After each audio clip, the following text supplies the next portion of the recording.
Movies, l'émission de toutes celles et tous ceux qui adorent le cinéma en salle.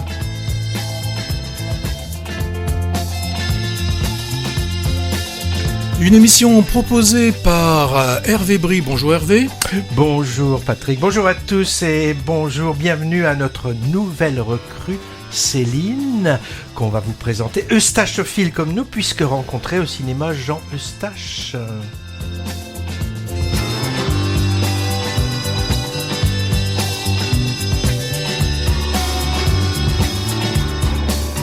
Une actualité chargée en tout cas en nombre de films, puisque nous allons vous parler, en tout cas essayer de vous parler de 7 films pendant cette émission. On commencera, ou peut-être ce sera en 3e film, je ne sais pas, d'une histoire véritable d'un imposteur espagnol, et cette histoire elle est revisitée par la fiction, ça nous donne Marco, l'énigme d'une vie.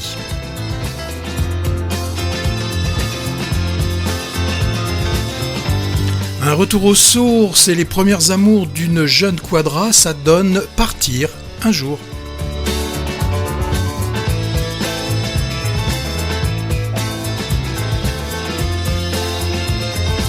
Lorsque le début du XXe siècle rencontre nos années 2025, ça donne La venue de l'avenir.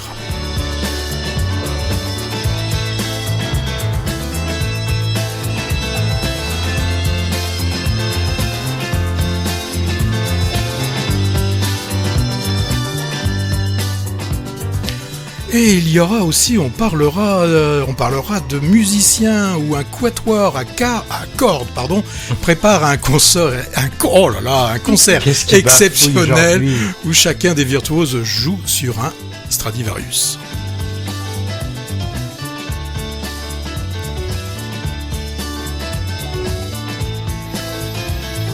Le portrait d'une poétesse autrichienne, c'est Ingeborg Bachmann. Un drame tunisien, ce sont les enfants rouges.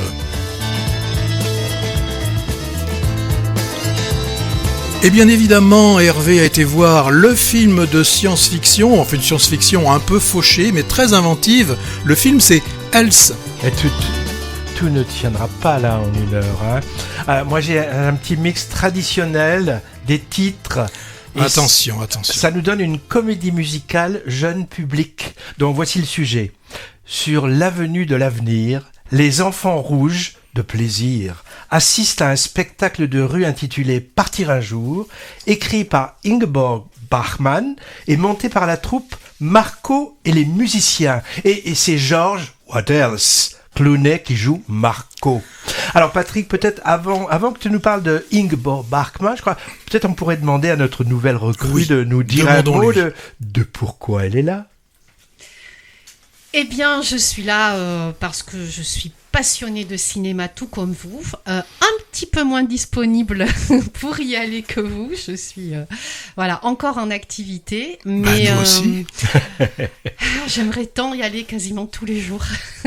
Mais en tout cas, et puis j'ai toujours adoré l'analyse, que ce soit littéraire, filmique, et partager avec tout le monde, ce magnifique art. Bienvenue dans Movies, donc. Alors, merci. Patrick, c'est toi qui commence par... Oui, c'est moi qui m'y colle, oui.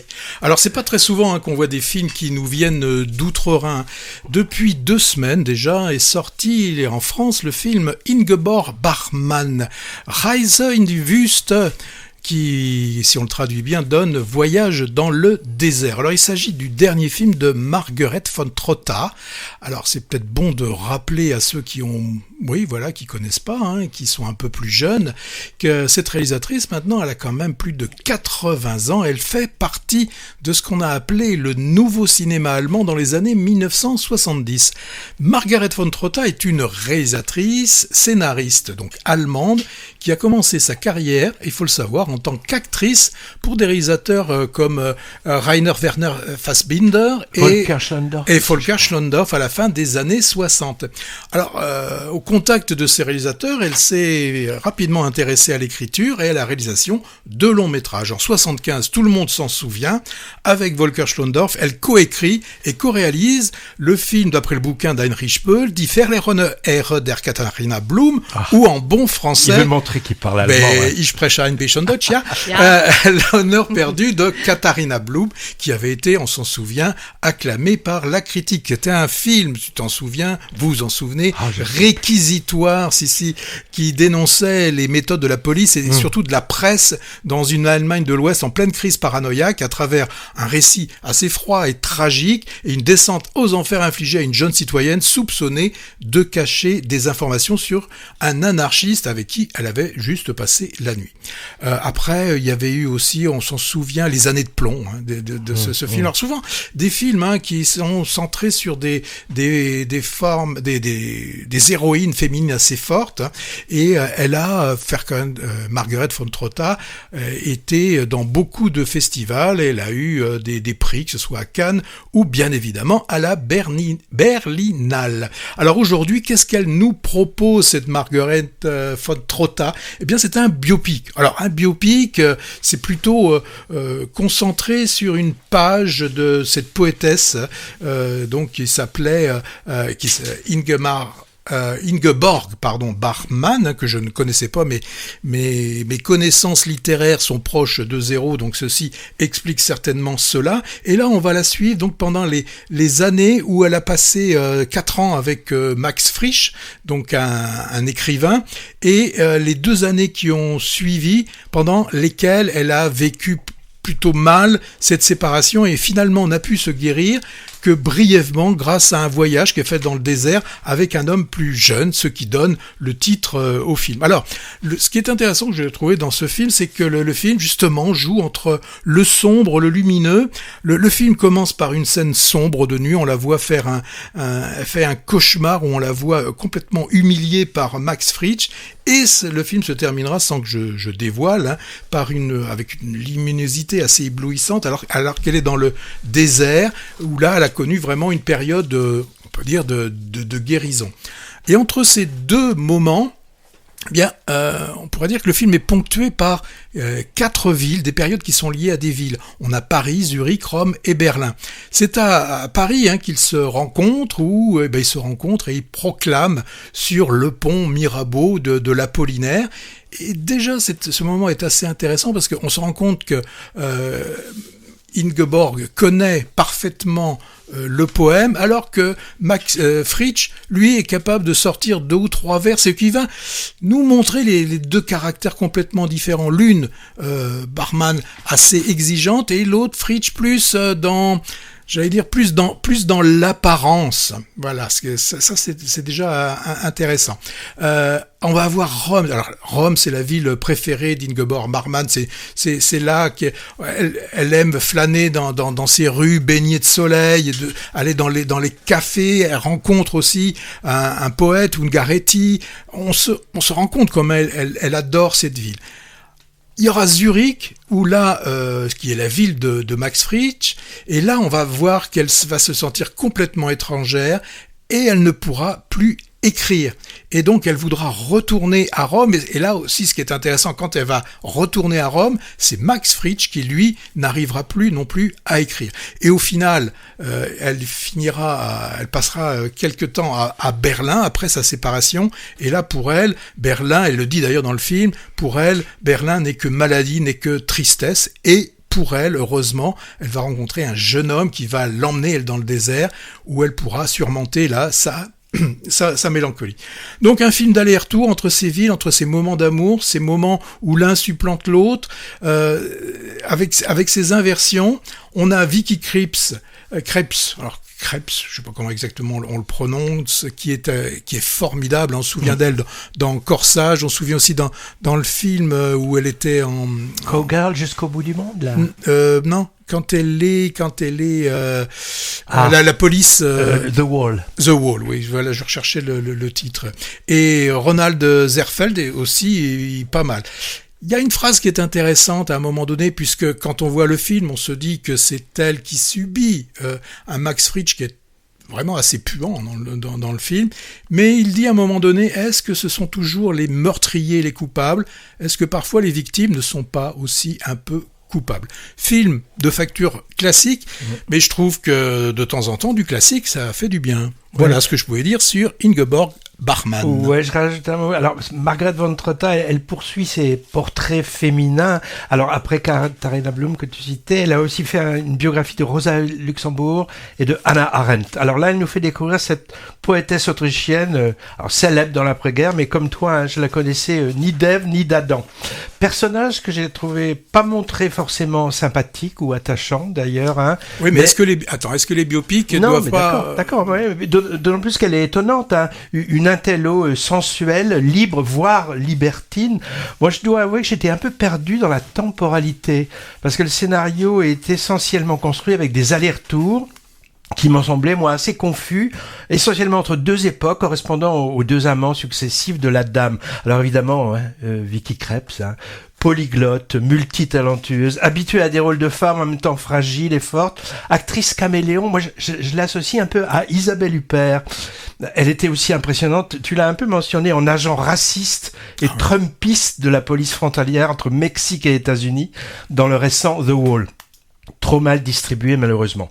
Alors le film repose en grande partie sur son talent virtuose qu'elle promène dans de belles robes. Hein. Elle a des robes magnifiques entre Paris, Berlin, Zurich, Rome et le désert égyptien. Mais de mon côté, moi, ça n'a pas suffi à rendre ce portrait mémorable. À vrai dire, je me suis un peu ennuyé à cette évocation de spleen d'artistes évoluant dans les hautes sphères intellectuelles, d'où le petit peuple est absent, hein, ou alors à peine en figuration. Un peu comme un autre film dont je vais parler tout à l'heure, Les Musiciens, où j'ai eu le même sentiment. Justement, avant que tu en parles, est-ce que Céline, après ce qu'il a dit Hervé, ce que j'ai pu en dire, envie ou pas envie de voir cette Ingeborg Bachmann ? Oui. Ah, bah voilà. Peut-être tu la connaissais d'ailleurs. Non, par contre Max Frisch, oui. Ouais. Et puis bon, déjà j'aime énormément la langue allemande, donc j'ai très envie de l'écouter. Et j'ai vu l'extrait, effectivement, ça me donne envie, ce portrait de femme forte et fragile en même temps. Oui, j'irai le voir. Alors, tu parlais de virtuoses, y en a-t-il dans ces musiciens ? Bien sûr, les musiciens. Le film s'ouvre sur l'expertise d'un instrument à cordes par un spécialiste l'auscultant sous toutes les coutures. Verdict, il s'agit bien d'un Stradivarius. Et ce sera le 4e dans le giron d'un grand groupe industriel qui va l'acquérir aux enchères. Pourquoi faire ? Eh bien, pour réaliser le projet de mécénat artistique initié par le grand patron mélomane qui est décédé, celui d'un concert prestigieux unique regroupant 4 virtuoses interprétant chacun sur un des instruments une pièce contemporaine qui n'a jamais été jouée en public. Alors le quatuor va s'enfermer dans un beau manoir pendant 1 semaine pour les répétitions, coaché par la fille du magnat et le compositeur de la partition, appelé à la rescousse. Le compte à rebours journalier va défiler de J-7 à J. Pardon, je tousse. Alors, je vais commencer peut-être par ce qui pêche dans le film, j'ai trouvé, pour finir par le sauver, hein, quand même. Le problème, ce sont les personnages et leurs interactions auxquelles moi je n'ai guère cru. Les 4 musiciens du titre, d'abord, venant de mondes différents. Alors, on a un ancien couple séparé de la cinquantaine qui ne se parle plus. Un jeune violoniste qu'adore qui se la pète un peu. Et une toute jeune fille virtuose 2.0, car repérée sur les réseaux sociaux où elle se met en scène avec son instrument pour des milliers de followers. Alors, tout ça m'a paru un peu sonner faux, ce qui est le comble quand même pour des musiciens. Hein. Et puis, leur rapport durant cette semaine de répétition en huis clos, émaillé de dissensions et de problèmes d'ego, du moins au début, avant conciliation attendue, m'ont semblé artificiel aussi. Et s'ajoute donc à l'équipe l'instigatrice du projet et le compositeur. Personnages principaux dans la partition n'est pas très bien écrite non plus, je pense. Une chose qui peut faire crisper le spectateur lambda. C'est l'évolution du récit dans les hautes sphères du mécénat industriel de prestige pour l'art noble, avec ce fétichisme pour des instruments mythiques. On est bien loin du souci du commun des mortels. Les fameux Stradivarius, par exemple, ils sont trimballés chacun dans une limousine individuelle pour des histoires d'assurance. Bref, on n'est pas chez les Dardenne, Ken Loach ou Coris McKee, on l'aura compris, mais bon, dans le paysage cinématographique, il n'y a pas place que pour du drame social s'intéressant aux petites gens. De toute façon, il n'y en a pas ici. On est parmi l'élite intellectuelle bourgeoise, comme dans Ingeborg Bachmann film.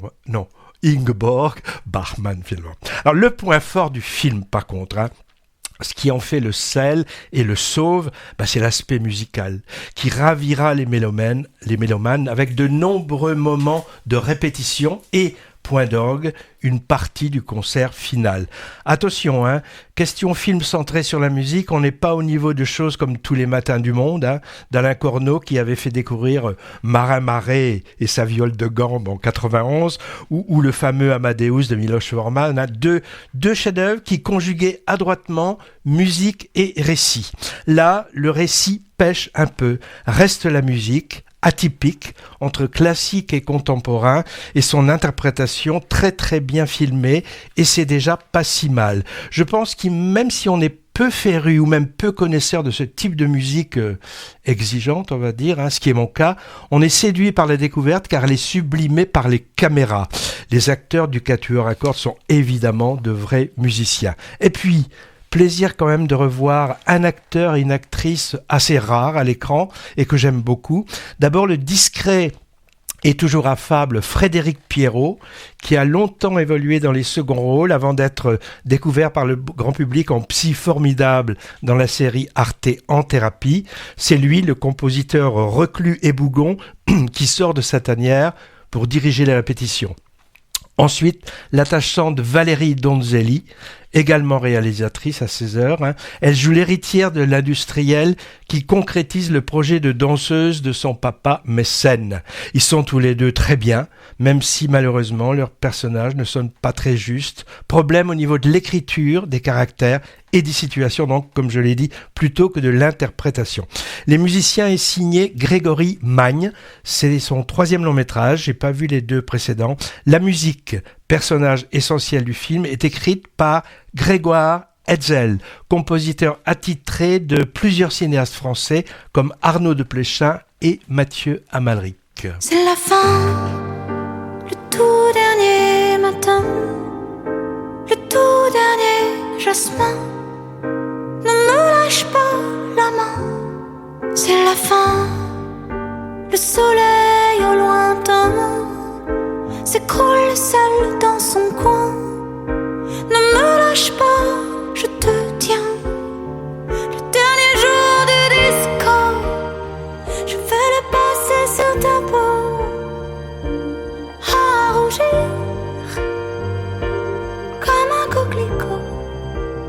Le dernier jour du disco, je vais l'entendre en stéréo et te dire qu'il n'y a rien de plus beau. C'est la fin, les statues d'Iran coulent dans leur chagrin. Ne me lâche pas la main, c'est la fin, les rivières du destin s'affolent comme du satin. Ne te lâche pas, je te tiens. Le dernier jour du disco, je veux le passer sur ta peau,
allez, Patrick Cassine, revenez vous asseoir, c'est fini la danse. Clin d'œil à l'actualité cinéma avec ce tube de Juliette Armanet, chanteuse, maintenant actrice, puisque au casting du film d'ouverture du Festival de Cannes, Partir un jour, dont Céline nous parlera dans un moment. Alors tant qu'on y est, question boule à facettes, j'en profite pour signaler ou rappeler la super expo Disco en ce moment, à la Philharmonie de Paris, où on trouve quelques références à ce mouvement musical au cinéma, La fièvre du samedi soir et autres.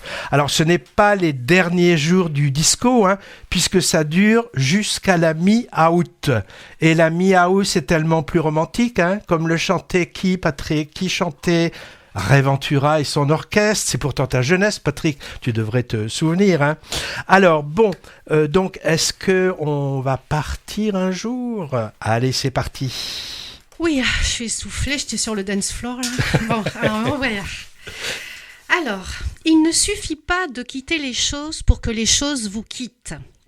Alors ça, c'est un extrait du court-métrage qui a exactement le même titre, donc Partir un jour, d'Amélie Bonin, donc même réalisatrice, mêmes acteurs à quelque chose près, à savoir Juliette Armanet, Bastien Bouillon et François Rollin. Donc déjà, dans le court-métrage en 2021, un film musical qui a obtenu à l'époque le César du meilleur court-métrage, donc en 2023. Là, d'un coup, Amélie Bonin a été propulsée sur la scène du cinéma. Et la revoici donc cette année avec le long métrage Partir un jour, qui a fait l'ouverture du Festival cannois. Et c'est quand même la première fois qu'un premier long métrage fait cette ouverture. Donc c'est quand même à mentionner. Alors, concernant donc le synopsis, Cécile, donc interprétée par Juliette Armanet, dont le nom est à lui seul tout un poème, Béguin, puisqu'elle s'appelle Cécile Béguin, elle apprend le même jour qu'elle est enceinte de son premier enfant à 40 ans et que son père, qui vit dans le Grand Est alors qu'elle vit à Paris et qu'elle n'a pas vu, on l'apprend depuis un long moment, vient de faire un nouvel infarctus. Ce sont deux aléas bien encombrants pour Cécile et qui sont malvenus. Et quand je dis vraiment des aléas, c'est que vraiment ça l'ennuie. À 15 jours d'ouvrir le restaurant gastronomique pour lequel elle a travaillé si dur, épaulée par son compagnon et associée donc du restaurant très huppé. Cette animatrice de Top Chef va donc se retrouver contrainte de stopper net sa frénésie parisienne pour aller voir son père, donc pour amarrer dans le Grand Est et faire escale. Alors, excuse-moi pour le jeu de mots, mais l'escale est en effet le restaurant routier que tiennent ses parents. C'est le restaurant donc de ses parents qui sont usés par le labeur, mais qui sont amoureusement chevillés à leur cantine. Vraiment.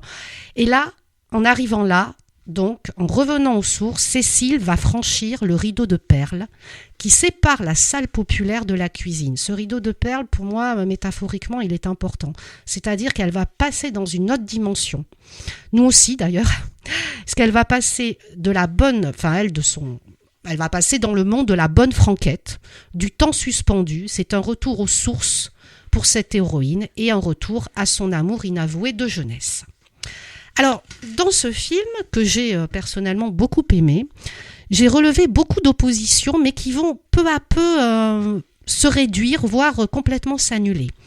D'abord, cette cuisine, donc, c'est celle où les mises à nu se font, où tout est dans son jus. C'est sans chichi, sans salam-alek.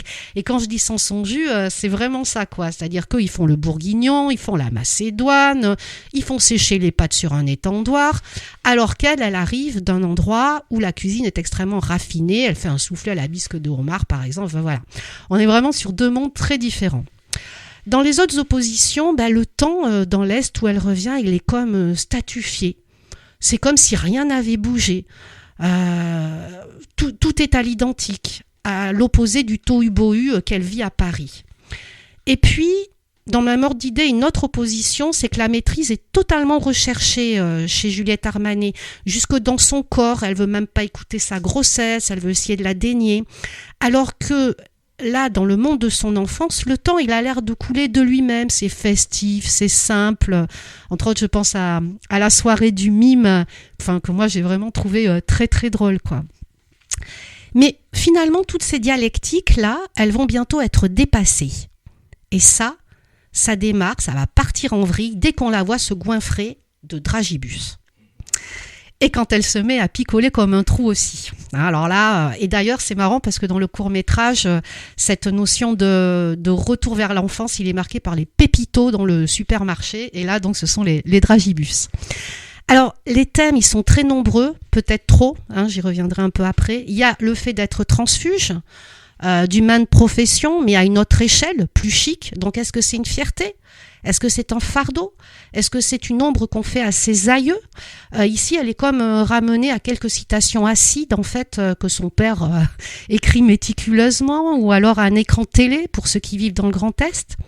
Il y a également le thème de l'hérédité, de la transmission, parce qu'elle tourne le dos à ses origines. Elle veut à tout prix essayer de s'en éjecter. Elle veut plus voir la bonne tarte aux pommes de sa jeunesse. Elle veut essayer vraiment, d'oublier tout cela, mais est-ce que c'est possible ? Est-ce qu'on peut faire fi du passé ? Et là, vraiment, il pose vraiment cette question-là. Et puis, il y a la notion du handicap des sentiments et des non-dits.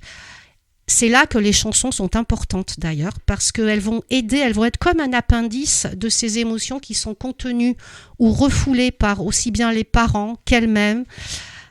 Et c'est là, on connaît la chanson d'Alain Resnais. Alors ici, les paroles, sont restées à l'identique, c'est de la chanson populaire, mais par contre les voix des acteurs, ce sont bien les acteurs qui chantent. Bon, alors là, il y a une mention entre autres pour Dominique Blanc, effectivement, au niveau du chant, ce n'est pas tout à fait ça, mais bon, on lui pardonne parce qu'elle est par ailleurs formidable. C'est émouvant, même si c'est c'est émouvant. Surtout ça, c'est la scène dans le camping-car avec sa fille, donc c'est une scène de retrouvailles. Et puis, du coup, ces chansons-là, elles ajoutent aux émotions, mais sans que ça se superpose de manière... c'est pas une redite, quoi. Ça ajoute au comique, à la tristesse, à la sensualité, voilà. Il y a également le thème des amours adolescentes qui sont tues, qui sont maladroites à l'époque. On laisse passer sa chance, et puis elle revient ou pas, la chance. Et puis, est-ce qu'on grandit un jour ? Là-bas, le temps semble s'être complètement arrêté, mais peut-être que finalement, l'enfance nous poursuit où qu'on aille. Voilà, donc parmi les nombreux thèmes que j'ai vus. Concernant les acteurs, alors ils sont tous formidables, y compris les seconds rôles. Alors les potes d'enfance, eux aussi sont dans leur jus, et on a l'impression qu'ils n'ont pas bougé depuis 30 ans. Et Bastien Bouillon est extraordinaire dans ce rôle du mécanicien. Moi, j'ai été vraiment épatée parce que je l'avais découvert dans La Nuit du 12. Où là, je trouvais qu'il était froid, voire glacial. Et là, il y a une transformation, qu'elle soit physique ou psychologique. Là, il est simple, il est coiffé un peu à la surfeur, avec les cheveux longs, blonds, il est authentique, il est élégant dans ses valeurs, mais très simple, comme si lui n'avait pas beaucoup bougé. Vraiment à contre-courant du personnage La Nuit du 12. Donc un vrai rôle de composition.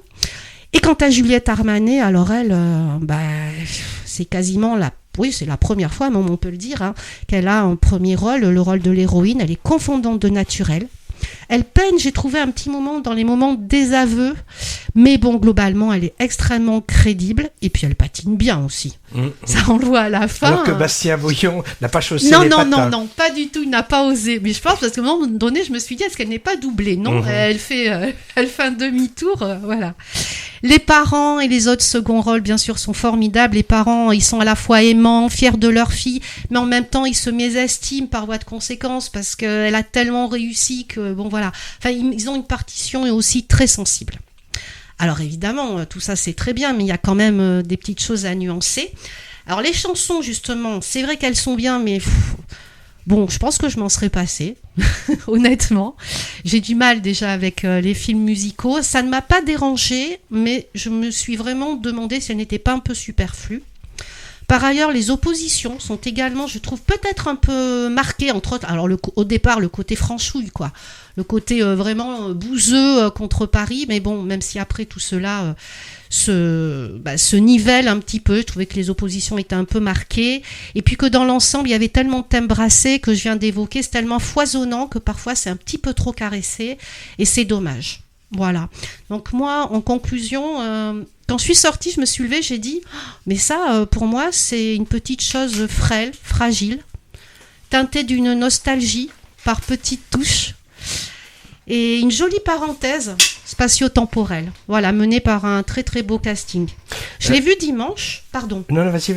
Non, je veux dire, je l'ai vu dimanche. Il faisait 29 degrés à Bordeaux. Moi, dimanche, j'ai profité d'un moment très très rafraîchissant dans le Grand Est. Ouais. Moi, j'avais vu le court-métrage il y a quelques temps. Il avait été vraiment acclamé au Festival de Clermont-Ferrand. Donc, j'étais vraiment curieux de voir la suite. Alors, ce qui est intéressant, c'est que la réalisatrice, elle a inversé les rôles, en effet. Oui, c'est ça. Dans le cours, le personnage de Bastien Bouillon était un écrivain reconnu qui revenait voir ses parents dans sa ville natale de province. Ouais. Où le personnage de Juliette Armanet était restée devenue caissière de supermarché. Ouais. Là, c'est l'inverse. Le transfuge de classe, c'est la fille, est devenue chef, donc, et la transposition, j'ai trouvé plutôt bien vue. Moi, j'ai trouvé que l'espèce d'alchimie entre les deux acteurs principaux, qui faisait le grand charme de la version courte, se retrouve ici intacte, avec le même côté comédie musicale légère et amère en même temps. Moi, j'ai marché. Ouais. J'ai souri, j'ai rigolé même, j'ai été ému aux larmes parfois, et j'ai trouvé que la version plus tragique, ou disons moins légère que la courte. Bastien Bouillon, c'est vrai qu'on le voit habitué à des rôles dramatiques. Nous, on avait vu par exemple Astrakhan, je sais pas si tu te souviens, Patrick, oui. Ou Un homme en fuite, où il était aussi le méchant de le second épisode des Trois Mousquetaires. Et ma foi, il est là très à l'aise dans la comédie romantique. J'ai remarqué qu'il était au casting de Connemara, aussi d'Alex Lutz, également présenté à Cannes. Et Juliette Armanet, elle confirme être une révélation. Oui. Elle est devant la caméra d'un naturel impressionnant dans tous les registres par où elle passe dans cette histoire, et elle passe par beaucoup de registres. Alors bon, autrement, bel hommage, clin d'œil aux chansons populaires qui accompagnent la vie de chacun, et je les ai trouvés astucieusement amenés dans le récit. Ça passe, même si certains acteurs chantent un peu faux, mais dans la playlist. Fallait-il vraiment réhabiliter une chanson des To Be Free, celle qui donne son titre au film? Je me demande. En tout cas, on ne la passera pas dans Movies. Non, malgré l'assistance de notre nouvelle chroniqueuse Céline, on ne la passera pas. Et je pense que Patrick a été moins séduit que nous. Ah, ça c'est sûr. Moi, j'ai vraiment l'impression. Il va le pourrir. Bon, j'ai l'impression que vous vous êtes fait avoir, quoi. C'est gentil, c'est bien pour commencer le Festival de Cannes. C'est vraiment d'année en année, on baisse. On a eu droit à la Dubarry, on a eu le droit à Coupé, on a eu le droit au deuxième acte. Ça promeut le cinéma français au niveau du monde. Oui, ça lui fait du bien, mais là, j'ai trouvé qu'il y avait pas beaucoup de nuances dans le film. La mise en scène, il y en a pas. Qu'est-ce que je peux dire? Alors film simple, même plutôt simpliste. L'histoire, on l'a vu, on l'a compris assez rapidement. Bon, le père Rollin là, il est bien. Ça va pendant 10 minutes, mais on a compris, il aime sa fille, il l'aime, il n'y a pas de problème, ils s'aiment tous, et voilà, on sait comment ça va se terminer. Et Dominique Blanc non plus, tu la sauves pas? Il y a que Dominique Blanc que je sauve. Et pas Juliette? Juliette, elle fait le rôle qu'on lui a donné. Je sais pas si elle peut faire autre chose que ce qu'elle fait là dans le film.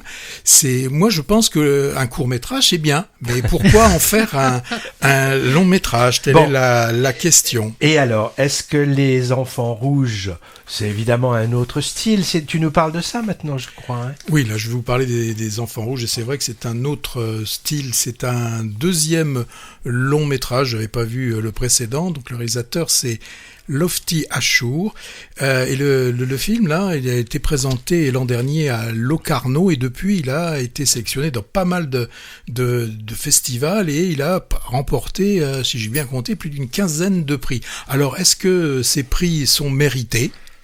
Eh ben oui, c'est vraiment mérité. Alors, l'idée du film est née d'un événement vraiment tragique, puisqu'il s'agit de l'assassinat d'un jeune berger. C'était en novembre 2015, dans la montagne du centre-ouest tunisien, à proximité de la frontière algérienne.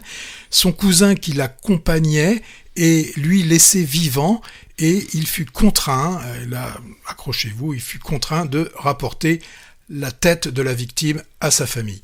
Donc Les Enfants Rouges tient son titre, non pas de la couleur, on pourrait penser, parce qu'il y a beaucoup de rouge, le sweatshirt du jeune rescapé est rouge, mais la signification de rouge, il faut la prendre comme synonyme de courageux. Donc ce sont des enfants courageux. Et il en fallait du courage à ces deux adolescents pour gravir cette montagne, pour aller y faire brouter les chèvres, en bravant les interdits, mais le seul moyen pour eux de se procurer un peu d'argent pour vivre. Alors, le réalisateur aurait pu choisir de faire un pur film documentaire sur cette histoire qui a vraiment bouleversé la population tunisienne, mais il va avoir une approche assez différente. Ce qui va l'intéresser, en fait, c'est de suivre l'adolescent survivant, comment il survit de ce drame horrible, et donc la vision des sentiments de ce garçon de 14 ans, et ça va être vraiment la colonne vertébrale de ce film. Alors, bien sûr, lui, il va se poser cette question insoutenable: pourquoi moi je suis survivant, pourquoi c'est pas moi qui ai été assassiné?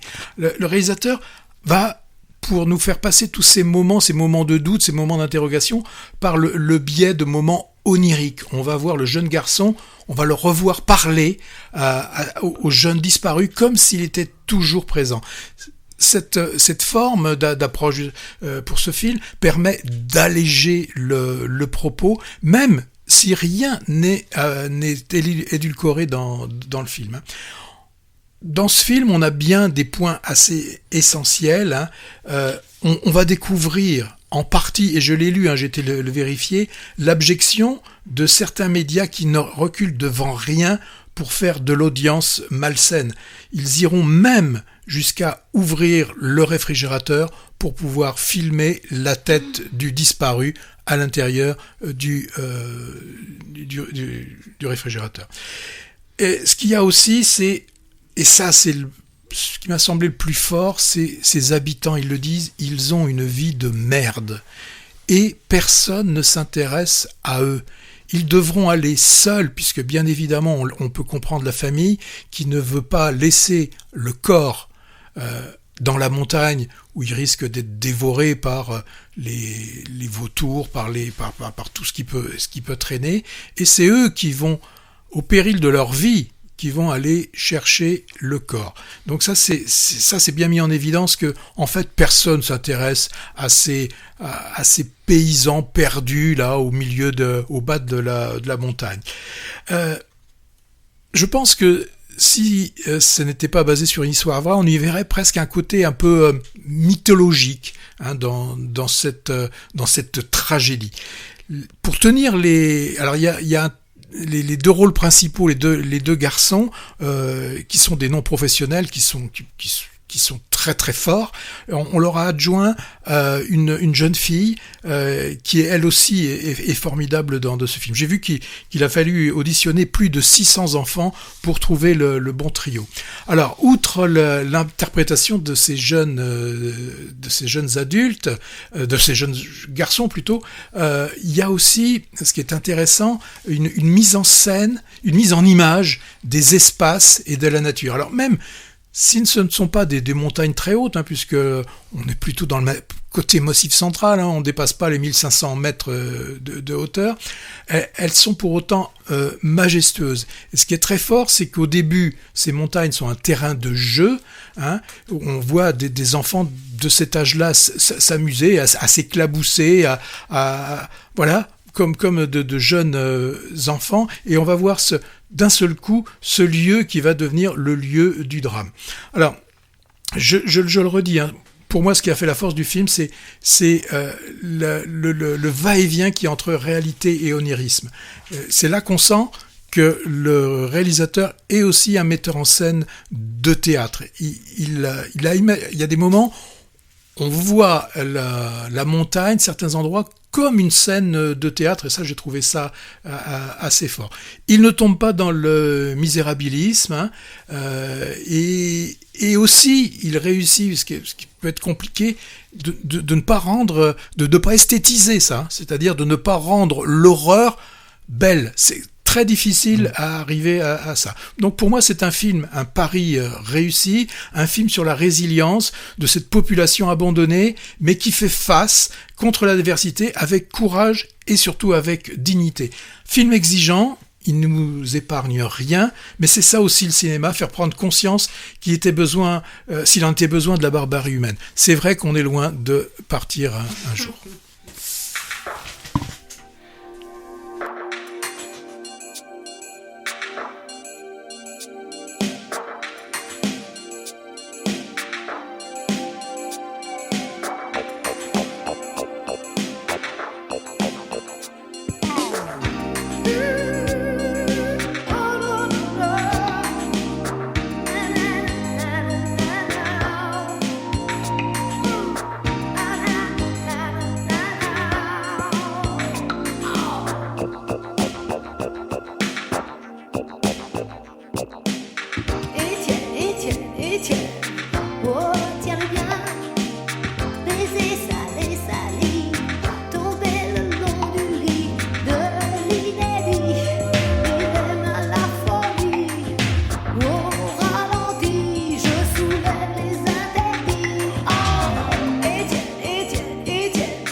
Mais qu'est-ce qu'il doit tenir bien, cet Étienne? C'est bien sulfureux. Oui, alors peut-être on va perdre du public là. Gesh Patti, on vient d'entendre, chanteuse, danseuse et chorégraphe aussi, avec cet Étienne tube mémorable qui avait reçu, je vous le rappelle, une victoire de la musique en 87. On n'était pas nés, nous. Elle est dans notre bande son, car forcément, il y a un rapport avec le cinéma. Je l'ai trouvé en cherchant une raison pour passer ce titre. L'artiste Gesh Patti, dont j'ai pas entendu parler depuis longtemps, a été aussi un peu actrice dans quelques films, qui ne passeront pas forcément à la postérité, dont un de Lelouch, Une pour toutes en 99. Et maintenant, parlons de ce Marco, histoire assez extraordinaire. Je l'ai vu hier. On va en Espagne. Ouais. On va en Espagne. Sous-titre de Marco, l'énigme d'une vie. Et c'est vrai que le personnage réel dont le film nous brosse le portrait et le parcours reste tout à fait énigmatique jusqu'au bout. On a affaire à une de ces histoires fascinantes qu'aucun scénariste n'oserait inventer, tellement elle paraît peu crédible a priori. C'est celle d'Enric Marco, un Catalan qui, des années durant, a été le président très actif et efficace de l'association des victimes espagnoles de l'Holocauste. Une figure morale en Espagne, en particulier pour son supposé engagement antifranquiste, jusqu'en 2005, avant qu'on découvre, grâce à des travaux d'historiens, qu'il avait tout inventé de son passé et n'avait par exemple jamais été déporté. Alors je ne révèle rien, il ne s'agit pas à proprement parler d'un suspense, on comprend d'emblée que Marco est un imposteur. Le récit passionnant repose essentiellement sur comment sa supercherie va être mise à jour, et jusqu'où il va aller dans le mensonge pour ne pas être démasqué. Et c'est assez bluffant. Les deux réalisateurs et scénaristes espagnols, c'est John Garagno et Aitor Arregui, ils co-signent le film. Je ne connais pas leur travail précédent. Ils ont d'abord pensé réaliser un documentaire. Ils ont d'ailleurs interviewé et filmé le vrai Marco dans cet objectif. Il est décédé depuis. Mais ils ont finalement penché pour la fiction en adaptant l'essai d'un journaliste d'enquête sur cette histoire. Elle est évidemment, je suppose, bien connue en Espagne, mais je suppose que la plupart des spectateurs français vont la découvrir. C'était mon cas. Le film a été présenté en 2024 au Festival de Venise, puis de Saint-Sébastien, et il était également en compétition au dernier festival international du film d'histoire de Pessac du Jean Eustache. On est obligé de citer le Jean Eustache au moins une fois dans l'émission, puisque on est un de leurs partenaires médias. Alors, je le saurai. Les histoires de réels mythomanes imposteurs adaptées au cinéma, c'est toujours intéressant. Et le spectateur est parfois même de leur côté. C'est le cas par exemple de Catch Me If You Can, Attrape-moi si tu peux, de Spielberg, où on se délecte des frasques du personnage joué par DiCaprio. Mais certains affabulateurs ne sont pas très sympathiques. Je pense en particulier à La fille du RER, d'André Téchiné, où une jeune femme déclare faussement avoir été victime d'une agression antisémite, ou alors à l'histoire sordide de Jean-Claude Roman, mis en scène par Nicole Garcia dans L'Adversaire et par Laurent Canté dans L'Emploi du temps. On a eu aussi un héros très discret de Jacques Audiard, où Mathieu Kassovitz se fait passer pour un résistant. Le problème avec ce Marco qui a trompé son monde, c'est évidemment que ce genre de personnage augmente le risque de discrédit des témoignages sur la Shoah et peut donner du grain à moudre aux divers révisionnistes et négationnistes toujours à l'œuvre. Alors, ce qui est intéressant, c'est que les réalisateurs, je trouve, évite de porter un jugement surplombant sur le personnage complexe et ambigu. Son désir de reconnaissance à tout prix et sa réécriture de sa propre histoire fascine et provoque presque de l'empathie à certains moments, malgré la forfaiture. L'acteur qui incarne à la perfection l'ambiguïté et le charisme de ce Marco roublard, charmeur et retors, je l'ai trouvé vraiment sensationnel, et il imprime une grande force au film. Son nom, Eduard Fernández. c'est le Goya du meilleur acteur 2024 pour ce film. Les Goya, ce sont les Césars ibériques. Il a le physique bonhomme de Jean Benguigui, je sais pas, acteur et chroniqueur téléchéruquier. Je sais pas si mes camarades voient ce que je veux dire, parce que je les vois français un peu. Bon, d'accord. T'as pas trouvé qu'il ressemblait Jean Benguigui de ce côté-là? Alors, Marco, l'énigme d'une vie, c'est du très bon cinéma espagnol sur la manipulation de la mémoire, un genre de thriller historique, pédagogique mais pas didactique et porté par un acteur formidable. Patrick, convaincu ou pas par ce Marco? Oui, alors j'ai eu quelques interrogations quand même en voyant le film. C'est lorsque l'on le voit, lorsqu'il va dans les écoles, et je suis un peu étonné de la façon dont il joue, dont il met en scène. Était-ce aussi assez un cabotin, hein? Oui. Voilà, c'est ces moments-là, je me dis, s'il était comme ça, quand même, personne ne lui a dit arrête, c'est pas quand même comme ça qu'on fait les choses. Là, j'étais un petit peu étonné. Alors, il y a une scène que j'ai beaucoup aimée, c'est lorsqu'il va à la maternité où sa fille vient d'accoucher, et il y a donc il a un petit-fils, et tout le monde parle du petit-fils, et lui commence à vouloir parler de lui, et les autres disent non, aujourd'hui, c'est pas toi. Et on sent bien que lui, comme tu l'as dit, il veut toujours être devant, il veut toujours être sur la photo.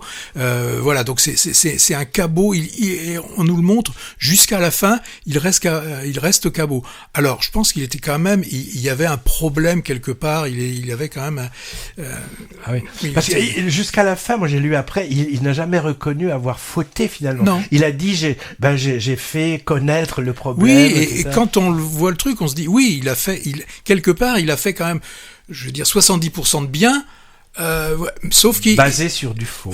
Basé sur du faux. Donc et puis il y a aussi quand même une scène que j'ai bien aimée aussi, c'est quand on le voit quand il est en train de faire un faux, et sa femme est à côté, est éveillée, elle fait semblant de dormir, mais elle sait déjà, elle sait tout.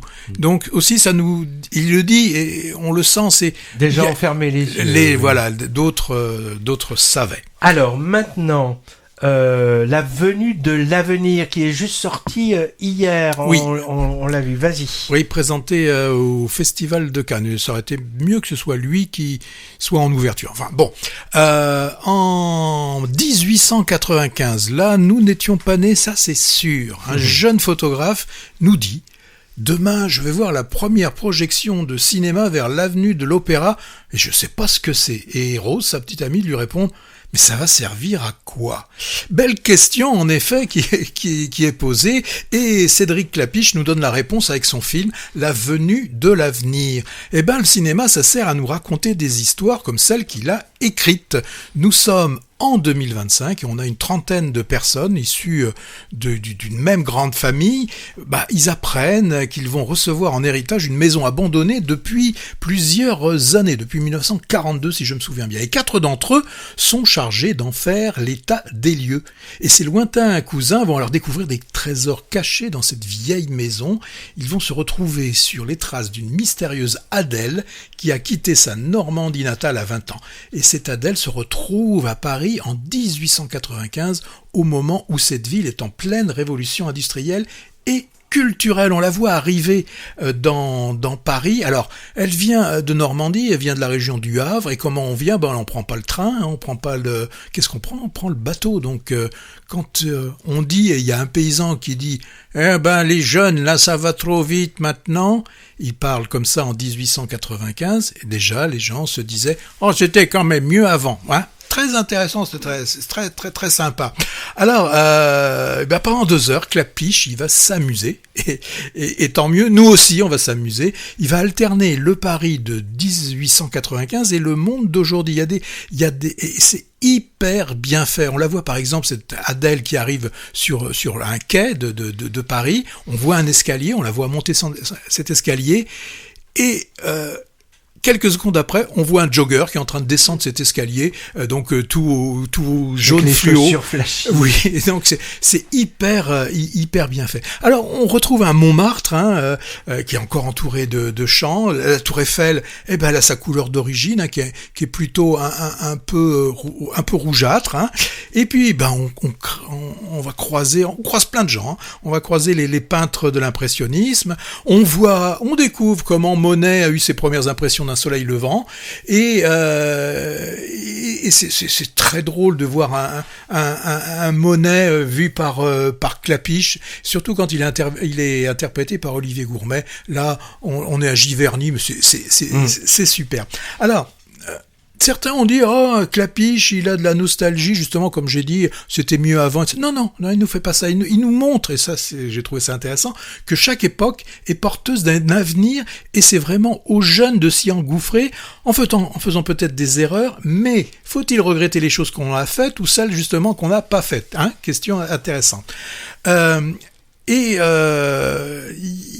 Il s'amuse, Clapiche, même à nous faire des jeux de mots, puisque le titre, hein, c'est La venue de l'avenir, mais à un moment du film où, donc dans ces années 1895, apparaît l'électricité, et il y a la première avenue de Paris, l'avenue de l'Opéra, qui est électrisée, qui est éclairée à l'électricité, et donc c'est l'avenue de l'avenir, très joli. Alors, qu'est-ce que je peux vous dire encore? On sent aussi que Clapiche, il aime ses acteurs, hein. Et il y a une scène qui est très très forte et que j'ai adoré. Et depuis un certain temps, il tourne avec Zinedine Soualem. La même, moi aussi j'avais. Et là, il joue un rôle d'un prof qui part à la retraite et que l'on voit se faire. Beaucoup de profs, je crois, rêveraient d'avoir autant de monde. On le voit se faire applaudir par tous ses élèves. Ouais, c'est très beau ça. Et donc, c'est une façon, en fait, très élégante d'applaudir son comédien, et ça, j'ai trouvé ça très, très intelligent. Cécile de France, que j'adore, et là aussi, elle nous fait une critique d'art. Très snob. Très snob. Elle est, mais vraiment géniale. Elle a des moments de folie dans le film on aurait voulu que ça dure un peu plus longtemps. Ça dure 2 heures, mais là, j'en aurais bien pris pour 3 heures. Vincent Macaigne, il est pas mal non plus. Hein. Toujours un peu le même rôle, Macaigne. Oui, ça c'est sûr. Décolo, décalé. Oui, on le voit déjà dans la bande-annonce, effectivement, qu'il est décalé. Hein. Je le vois difficilement en trader, ou un truc comme ça, mais on sait pas. On a Abraham Wapler. Alors, je pense qu'il l'a pris parce que il n'a pas réussi à voir François Civil. Il ressemble aussi. Au début, je suis c'est François Civil. Et puis là, c'est comme certains ont dit, c'est du Nepo Babies, hein, parce que on a plein de. Alors, outre les vieux, hein, que je pourrais dire, les Vincent Macaigne, Julia Piaton et Zinedine Soualem, on a les jeunes, hein, les filles ou fils d'eux, on a Suzanne Lindon, on a Paul Kircher, on a Vassili Schneider, alors ils sont 3 frères, ils sont tous formidables, on a Sarah Giraudot, qui est là aussi. Moi j'ai trouvé que c'était un film intelligent, drôle, bien charpenté, avec une distribution de fou, à voir, tout public. Ouais, belle histoire, très bien racontée, avec une grande fluidité dans les allers-retours temporels et un festival de jeux d'acteurs. Après la danse dans Encore, son long métrage précédent, hommage appuyé ici, bien sûr, à la peinture et à la photographie. Bon, alors moi, j'y ai cru moyen quand même, au destin tellement romanesque de notre héroïne Adèle. C'est un feel-good movie, ouais. Oui. Clapiche lui a pas fait rencontrer n'importe qui, hein. Entre Hugo, Sarah Bernard Nadar et les premiers impressionnistes, c'est un festival de people de l'époque. On peut dire feel good movie, c'est vrai, intelligent, ode à la famille aussi, qui tacle discrètement et avec humour certains aspects de notre civilisation contemporaine et qui oppose, mais là je dirais un peu moins discrètement, authenticité et superficialité, notamment avec le personnage du jeune photographe, hein. Alors le tout fonctionne très bien et me paraît assez consensuel pour toucher un très large public. Ah oui, j'allais oublier, tu l'as dit, ça m'a fait plaisir, je sais pas pourquoi, mais bel hommage aussi au métier de prof quand même, hein, avec ce Zinedine Soualem bouleversant. Alors cet acteur, il est originaire de Clermont-Ferrand, s'il vous plaît, et pratiquement de chaque film de Clapiche, hein. Alors il y en a un autre qui apparaît dans tous les films du réalisateur, c'est Clapiche lui-même. Une courte apparition en silhouette dans chacun, à la manière d'Hitchcock, qui faisait ça aussi. Là, j'ai repéré, mais je ne dirai pas où, faudra chercher. Indice, c'est dans le passé. Eh bien, on arrive. Est-ce que ça te donne envie ? Ah oui, complètement. Puis j'irai chercher où est Charlie, donc où est Cédric. Il y a ça, ouais. Et on n'a guère le temps de faire une deuxième couche et un viseur. On n'a pas le temps. Puisqu'on n'a même pas parlé du 7e film qui s'appelle Else et qu'on mettra dans les bonus. C'est de la science-fiction française. Et bah oui, c'est comme ça. À chaque émission, on a trop de choses à dire. Alors, on vous souhaite une bonne quinzaine et on se retrouve dans 15 jours. À bientôt. Ouais. À bientôt.